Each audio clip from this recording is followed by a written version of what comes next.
Hey everyone, welcome back, and just wanted to give you this final reveal of the painted army men project. So these just came out really nicely, didn't they? I really like the way they look, and you can see that I've detailed them.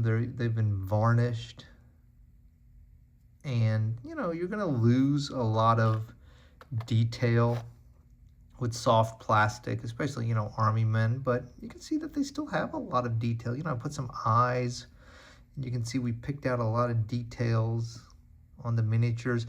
They look great, head on, but in profile, you can see how thin they are, but they make for really fun, interesting miniatures that you can, pretty easily play with on the wargaming table. What I did to base them is I removed the bases. They all came with like a little bit of a base attached. Like this, you see this base on the bottom. So I cut the feet off the base, and then I glued that onto a standard wargaming base. This is an inexpensive one from that you can get like a multi-pack of. I got these on Amazon, and then I added some just simple basing material, a little dry brushing, and done. So I really like the way these look. And they each have their own little personalities. And these are painted in a way that is kind of they're detailed, but they are here. This one's funny. I like the way this guy's eyes look. They're detailed, but not like overly so. I'm not trying to take anything more than the minion. Look how thin he is in profile. So, he looks really good like this, but in profile, he's just tiny. So, I'm not trying to do anything more than what the miniature will give me. If the miniature doesn't have the detail, then it's really hard to justify, getting really complex with the paint job, because, you're just not going to get the return on that time investment.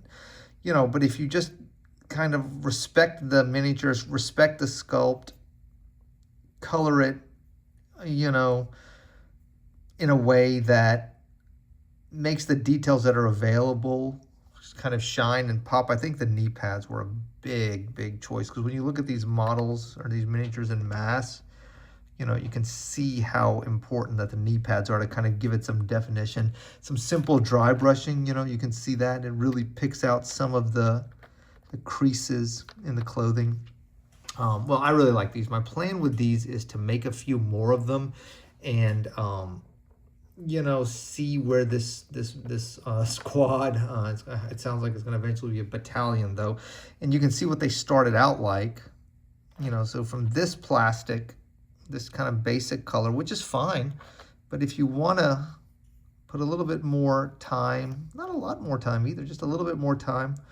Remember, we did not prime these at all, but by doing a little bit of work, we got some really cool, interesting like army men at 132 scale, which scales really well with a lot of terrain. Take a look at my YouTube short where I kind of teased these, but I wanted to give you all an up-close look. I hope you liked it. Fun project. I'm going to be working on them a little bit more. I have some other miniatures to make a opposition force, actually, and so I'm excited to show you that. Oh, before I forget, the tree, and you can see how the tree looked. Super simple paint job on this. Just used the leftover paint that was on the palette and just kind of smeared it on this. But makes for some decent start to some terrain, right? So that's a nice little tree to get some cover behind. Anyway, thanks for watching, and look forward to making some more content for y'all real soon. Okay, guys, take care. Bye.